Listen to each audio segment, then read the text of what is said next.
सभे मगहिया भाई बहन के भूलेटन काका के राम राम आथिन मगहिया खबर में सुनथिन देश दुनिया के खबर। आज भाई बहन के पर्व रक्षाबंधन है। सभे कोई के रक्षाबंधन के बधाई। प्रधानमंत्री नरेंद्र मोदी के नन्हे नन्हे बहन से बंधलन राखी। विपक्षी इंडिया के मुंबई में बैठक, आज से सीट बंटवारा पर हो सका है चर्चा। रोवर प्रज्ञान विक्रम लैंडर के खिंचल तस्वीर। अधीर रंजन के निलंबन निरस्त करे के मंजूरी भेटा गए।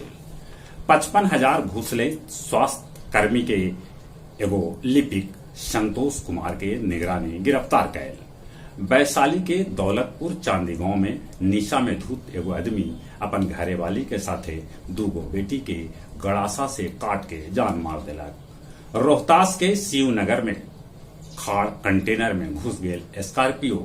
7 आदमी के मौका पर मौत हो गई, 5 आदमी हो गए घायल। अब पे फोन से शेयर बाजार में पैसा लगावल जा सका है। आदिवासी सभ्य के मान्यता के मुद्दा पर ऑस्ट्रेलिया में जनमत संग्रह। 14 के हुए मतदान।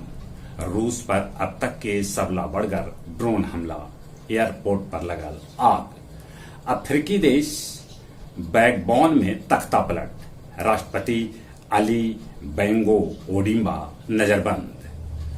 3 जिला के 700 युवा अग्नि भर्ती ले गया जी आके दिलन टेस्ट।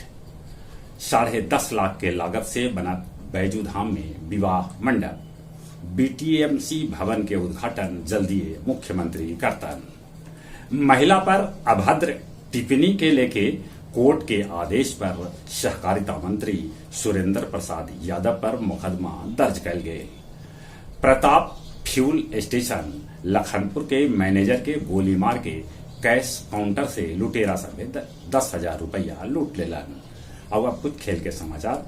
एशिया कप के पहल का मैच में पाकिस्तान नेपाल के 238 रन से हरा दिलन। बाबर इफ्तियार खान ठोकलन शतक।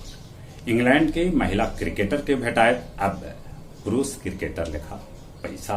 चले एक बार फिर से अपने सभे के बुलेटन काका के राम राम।